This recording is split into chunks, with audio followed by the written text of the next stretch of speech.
Yala lobaki na malamu ete mwana na ba generation nyonse ko ya keba mabele bako batelaka yango mabele zali na munoko te mekomelaka mai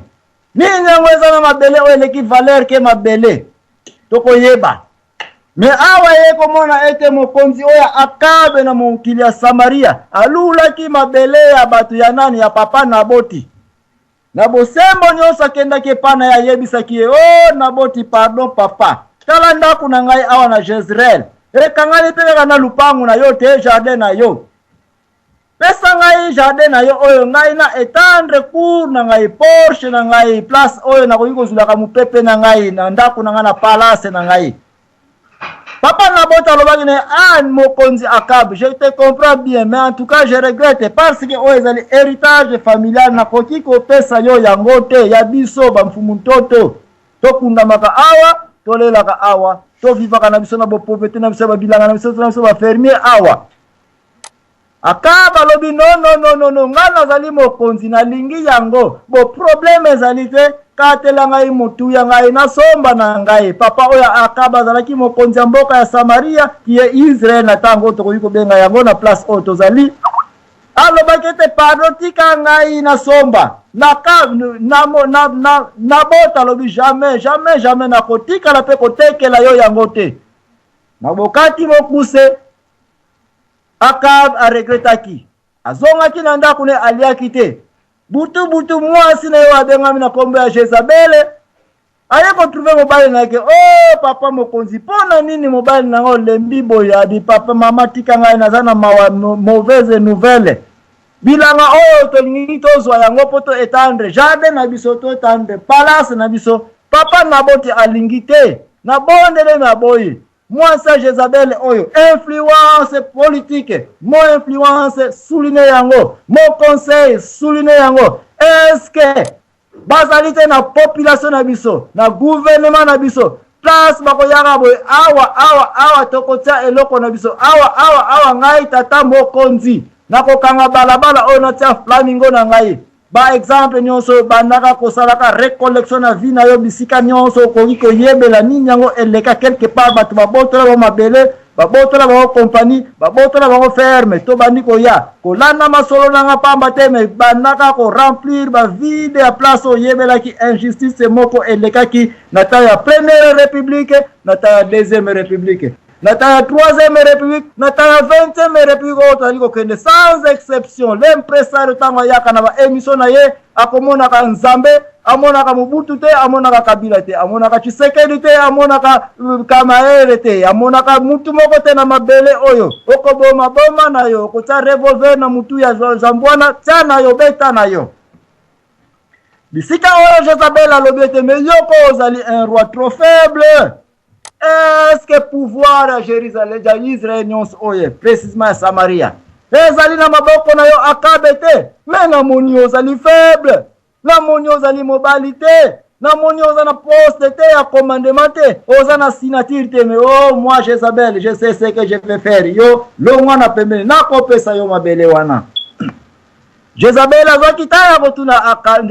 na boti te akenda kiasalaki arrangement na ba clan nyonso ba clergé nyonso ba ministre nyonso ba conseil de sage nyonso ya Samaria alobi na bango toko sala boye tata ola bengi koma Naboti afingi Nzambe ya Israel Nzambe ya bombo Nzambe bino bokobetelaka alléluia mais quand Jezabel ba yebi histoire ba koyebi ce que Jezabel n'a jamais été une chrétienne to benga na era ba chrétien bazalaka te mais mutu akosambela ka Nzambe ya Israel non azalaki mutu auta na mokili na bonga Sodomi kuna ya Sioni place bakosalela ka ba bikobo place bakosalela ka ba franc-maçon place bakondima ba nzambi mpumukiteke na bango na ndenge na bango ya kondimela ke nzete za na puissance bisika oyo pona mokuse le complot a monté qui esimbaki alobi toko sala jeune prière pour 3 jours ndenge bino bako sambela ka bako salaka po ete Nzambe a révélé bino ete tata oya Naboti fuba bomaye na mokuse ku wana e montamaki ba magistrature nyonso bazali contre Naboti akokufa lelo ba tata ki mpeve nyonso na kiye ba pasteur bazali bakendaka toujours ko bio ba faux conseil ba pseudo homme de Dieu bazalaki pe wana Naboti akokufa na mokuse Naboti babomaki ye. Mais boza deja komona angle dina lingo kumbla émission oyo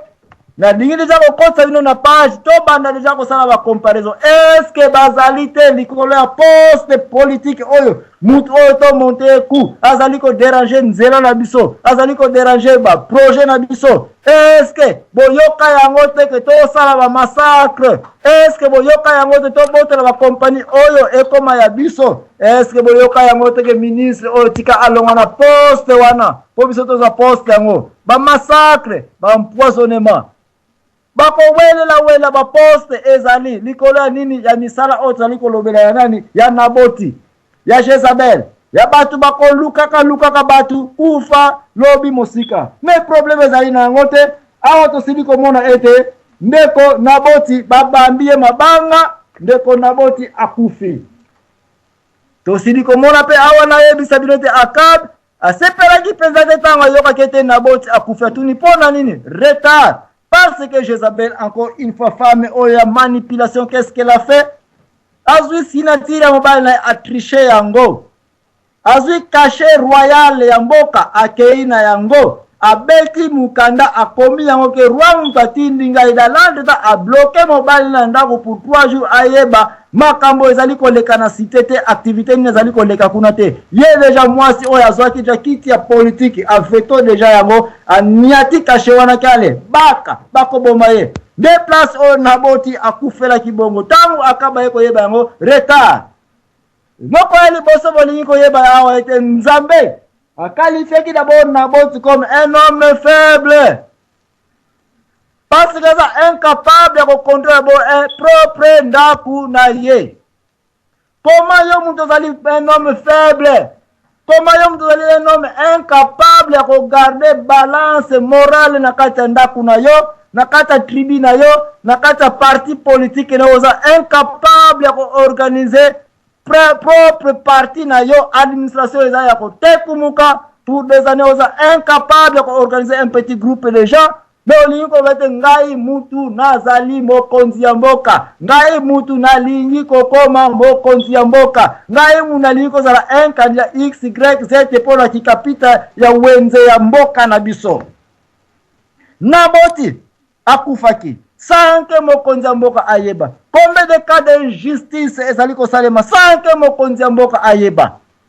Combien de ba compagnie kuna ba PDG ba komisa ngo ya bango sanke mokonzi ya mboka a se déranger? Combien de ba sénateur bazuba projet ndenge na kata pays sanke mokonzi ya mboka akoka koyeba? Biloko oyo Nzamba pesaki akaba yebiseki ozali un roi trop faible, ozali un roi faible parce que Naboti na yoki kuna akufi. Akaba tu na me comment Naboti akufeli nga sanke ne ba caché yangoyo sinatiri yangoyo. Oui, nous avons des dirigeants incapables de contrôler le pays. Toza ba dirigeants ba biro nyos bazali ko salela analyser bango lobi alingi ko ya mokonzi mboka bo analyser vina ye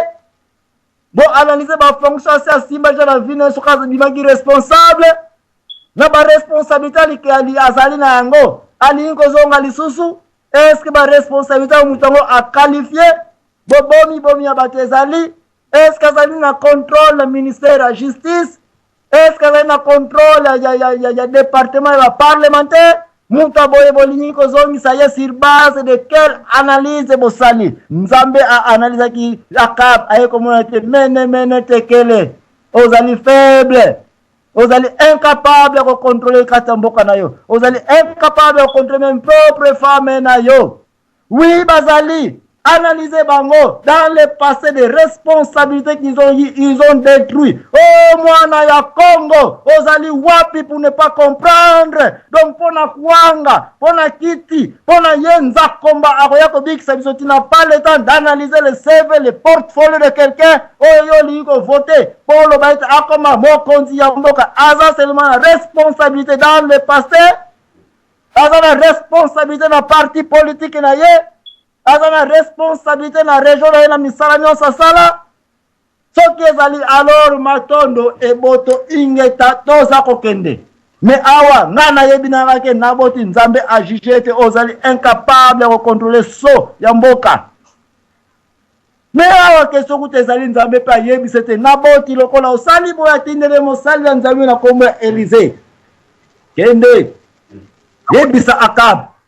lokola makila wana ya mwana na ngai ya innocent. Oui, ya descendants innocent au Congo to analyse yango to landa moko na moko liwaya moko na moko koma elekela. Soki liwaya mo ezali ya figure publique, soki liwaya mo ezali ya mwana mboka, muntu kuti na ve makila wana analyse feza est-ce que c'est justifié? Nzamba za kosenga prophète eleke ne kosala justification ya nini? Ya makambo nyonso Akab asali oyo mwasi na asali abingai te c'est ma femme Jézabel qui a fait tout ceci. Oui, ezali te ke pona mwasi na asali biloko ya boye. Ezali yo responsable numéro 1.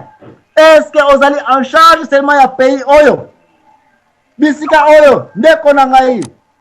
Diana fuluputu soko za na nzembo wiko pesa ngai tika to pema na nzembo wiko tiela biso comme ça tango toko zonga immédiatement toko analyser nzambe nini alobaki nzambe piniso nini apesa kina batu oyo bakotangisa kama makila ba les innocents quand ils sont des responsables politiques et publics na pays ndeko dana fuluputu ozali na nzembo ko tiela biso tonga na tia oyo ngai awa.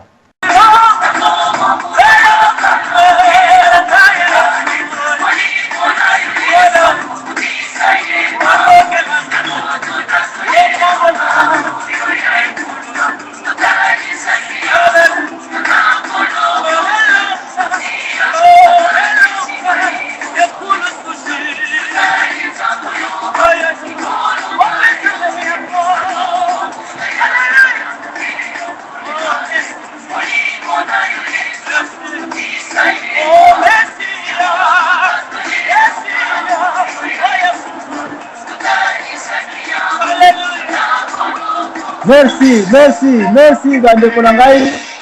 Nabanza ngai fe na bino l'impresario Joachim Zambwana nazali ko continue émission oya bilanga ya Naboti. Bilanga ya Naboti awa nazali ko lobela nazali penza ko zonga suna simate sinoke tozali ko koba na émission na so place nazali ko mona ete bakonzi na tango ya kala pe ba mona na ki neti Akab un grand roi na mona ete azali ki faible ya kozanga ko contrôler mboka na ye amona ipena misala ete yete me bato ba kolabo na ye ba provoka ki makambo ete makila etangaki kati na mboka na ye me nzamba monaki na Naboti te poste na Akab te parce Akab kutu maboko na ye esimba ki pe kutu nzoto ya Naboti te sinoke Naboti pe alingane ko botele mabele na ye te me nikolo ya batu bazaki na simane en commençant par sa propre femme voilà makila oya Naboti eko tombe na mutu ya nani ya ye moko nzi ya mboka. Et l'ini koloba ete à une certaine période de temps to kozoka ba responsabilité na biso précisément ya mboka ya ba église ya ba communauté nesto ko zala ya bandako na biso to ete yoko mutu ozali numéro 1 ozali mutu responsabilité na ozali ko senga ezala bien balancé. Quand on dit bien balancé ni ko ete yeba na ko zala na esprit ya contrôle makamo ezali ko leka tout autour de responsabilité na yo. Ce qui responsabilité est échoué ko contrôler ba bi responsabilité mike zana sena yo yeba ete oko futa penalty ya négligence wana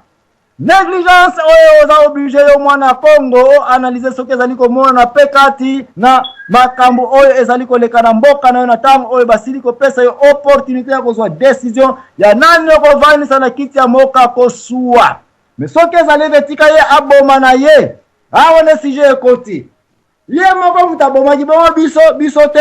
bien sûr que oui to ye ko mona awa ete tamu Naboti ba ye ko akufi Akab ba yebisa ke boye oyo nyonso ko mona na sima ligne na yo banana libota na yo kila ba master na yo bokaboli mosuni ya makila ya Naboti